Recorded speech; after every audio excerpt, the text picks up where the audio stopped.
E aí pessoal, tudo bem? Hoje estamos com mais um vídeo do nosso Teologando, hoje para falar sobre um livro de capa preta, que hoje, até atualmente, não tem nem só capa preta, existe capa rosa, vermelha, laranja, azul, desenhada, capa bordada. Vamos falar desse livro. Vamos falar de um livro que é muito odiado por uns e endeusado por tantos outros.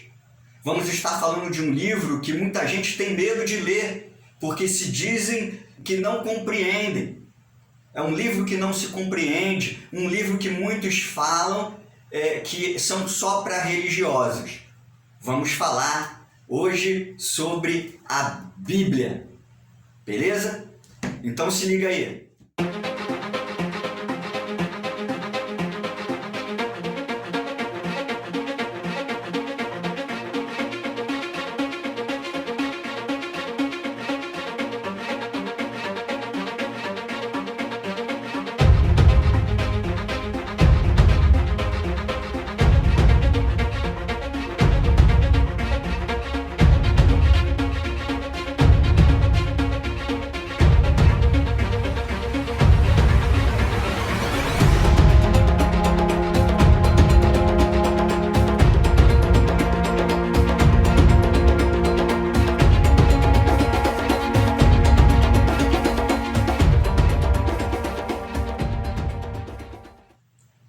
Hoje vamos conhecer um pouco mais sobre a Bíblia.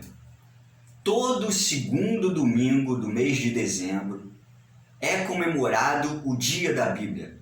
Eu creio que um dia você já deve ter ouvido falar sobre esse dia, onde várias igrejas fazem comemorações em seus cultos, várias igrejas vão pelas ruas para aproveitar e evangelizar, falar sobre a Bíblia.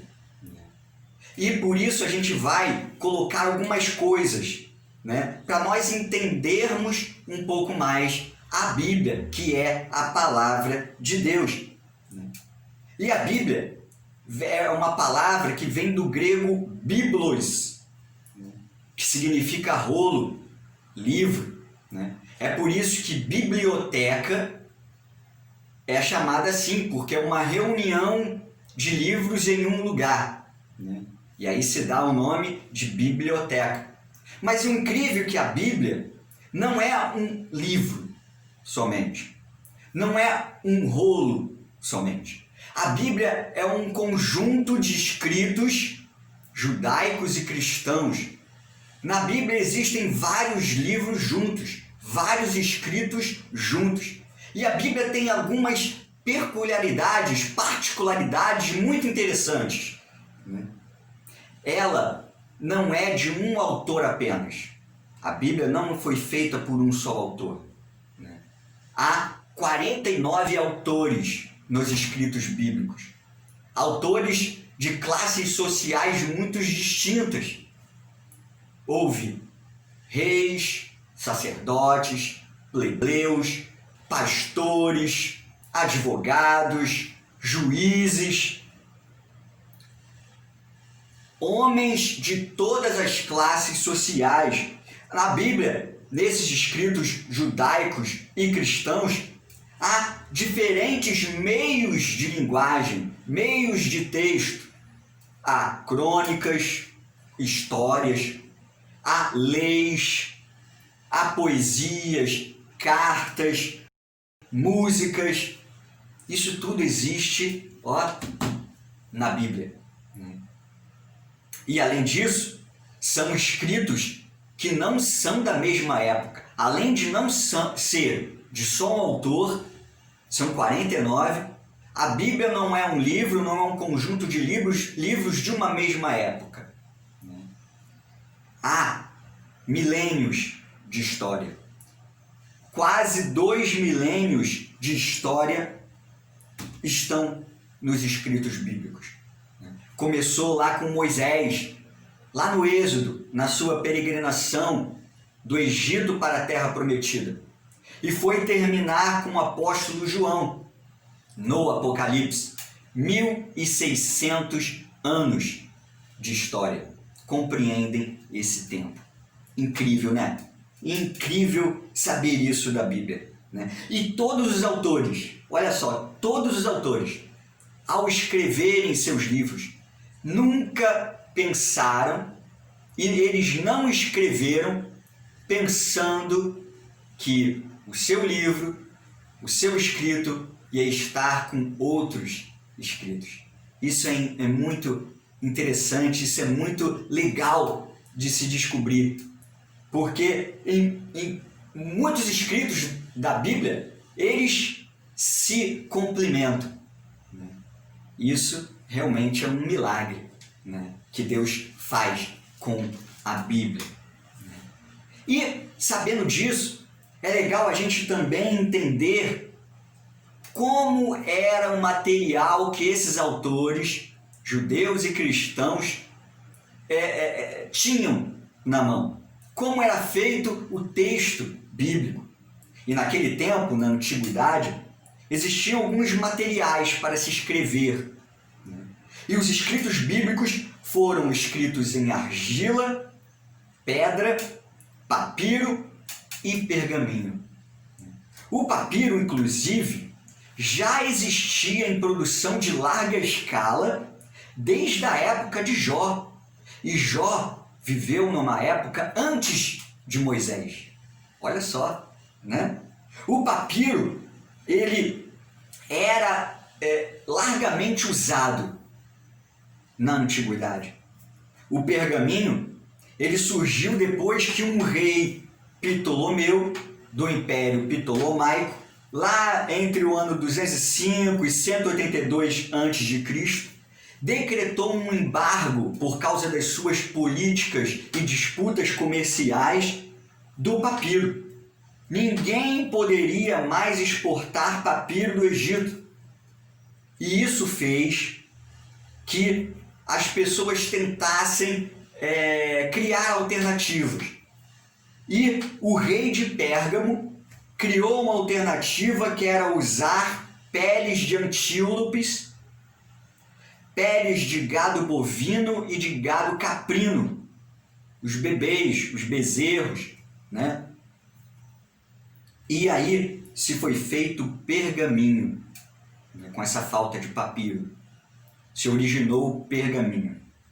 A argila se fazia as tabuinhas de inscrições, e a pedra, ela foi usada para o decálogo. E nessa pedra estavam as 10 leis, os 10 mandamentos para o povo de Israel. E esse uso da Bíblia da antiguidade, é importante a gente frisar, né? Era em forma de rolo.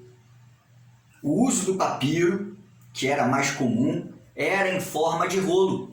2 rolos cilíndricos, né, eram colocados para enrolar o papel, o papiro, né?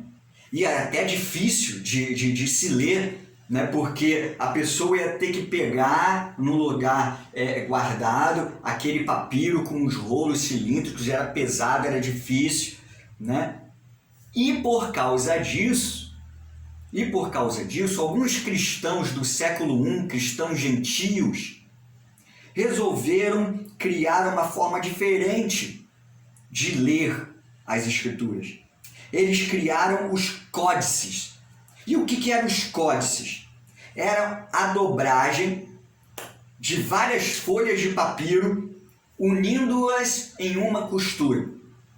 O camarada, o cristão, ele pegava o papiro, esticava e ia dobrando o papiro, né? Até ficar legal para manusear, e aí eles costuravam esse papiro dobrado para se ler melhor. E daí já começa essa ideia de livro, que a gente tem, né, de várias folhas assim, com uma costura. É isso aí. E os códex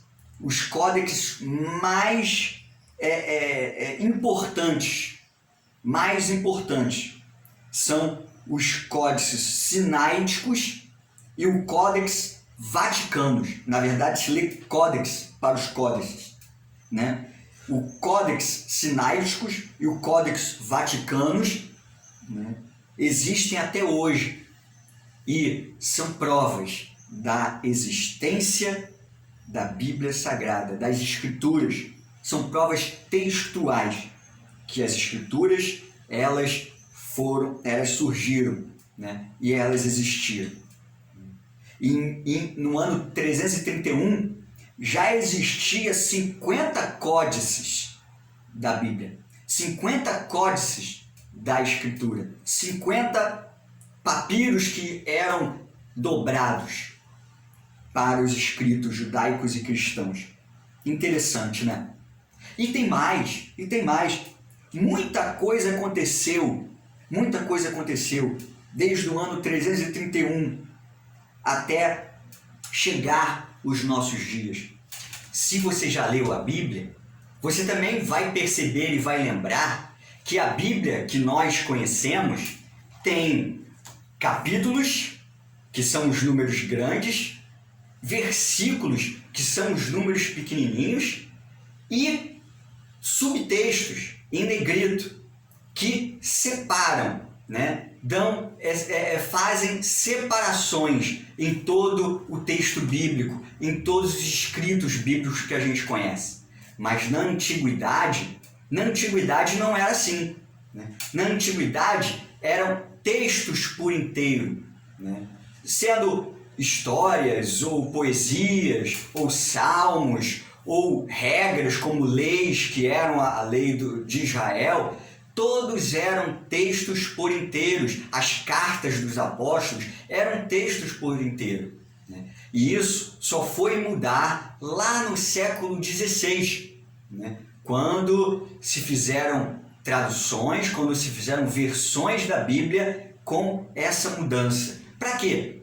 Para realmente ajudar na leitura, ajudar na divisão e também para se encontrar, ajudar a encontrar um texto, né?